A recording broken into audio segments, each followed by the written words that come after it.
Now, a couple of weeks ago, we bought a $159 Kmart Mountain Bike. And we made a tutorial on how to assemble it. Last week, one of our viewers got in touch and asked us if we could put a $100 Kmart 60cm Tourex bike together. And so, we went back to Kmart to pick one up. And this is our tutorial on how to assemble a $99 Kmart bicycle. And just like the last time we did this, before you start, make sure you have these magic tools. First up, you're going to use a set of pliers to remove the staples from the box.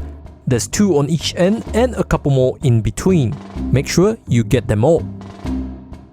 Next up, take out the box cutter and cut off the tape from each end. Now you can slowly peel off the top of the box to reveal the bike.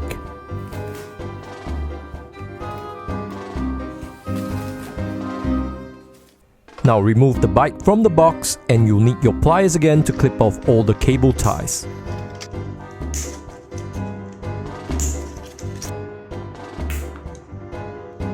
Once that is done, carefully remove the front tire from the bicycle crank. Wiggle it out and be careful not to damage the spokes.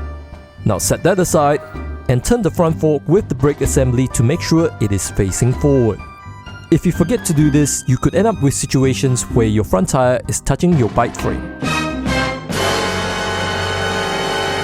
Now let's install the handlebar first. Simply slot the stem into the head tube and make sure the brake levers are facing forward. Now to secure the handlebar in place, you'll need a 6mm Allen key. There is a bolt on top of the stem. Tighten it and make sure the handlebar is in line with the front fork. If the brake levers are loose, you'll need to tighten it with a 5mm Allen key. Next, you'll need to thread the brake cable through the keyhole on the brake lever, and then pull it through to hook it on the other end of the adjustment barrel. Now on the front brake assembly, unhook the brake cable from the cable hook unit. This will release the brake arches to give you more space to work with when you install the front wheels later. Next up is the seat post. Slot the seat post into the frame and then use the cam lever to lock the seat in place. Once the assembly has completed, you can come back and readjust the seat to your height. Now you're going to flip the bike over to install the foot pedals.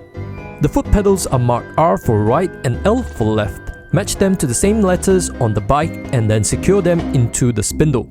You will need an adjustable wrench to tighten them in place. Now to install the front wheel, loosen the axle nut on the wheel by hand and then slot the wheel into the fork plate. Make sure there's adequate space between the fork and the wheel before securing them in place. On the front brake assembly, hook the brake cable back onto the cable hook unit. And then you can make minor adjustments to the brake pad by loosening and tightening the brake pad position bolt. If the brake arches aren't quite centered, you can make adjustments to it by adjusting the spring tension centering screw. There is one on each side and you may have to make minor adjustments to it until you have a good clearance from the brake pads. Now finally, let's inflate the tires. And in this video, we're using a Xiaomi portable air pump to inflate it up to 40 psi. This tiny air pump charges via USB and it's even capable of inflating tires on your cars up to a maximum of 150 psi. Now that your bike is ready, make sure you wear a helmet. Otherwise, you could end up like this fella.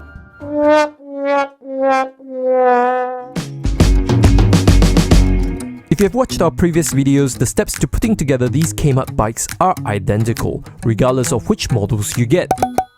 We read the instructions on the Kmart manual and we found that the steps for assembling the bikes were very awkward, and the steps were possibly jumbled up, which is why we made these videos.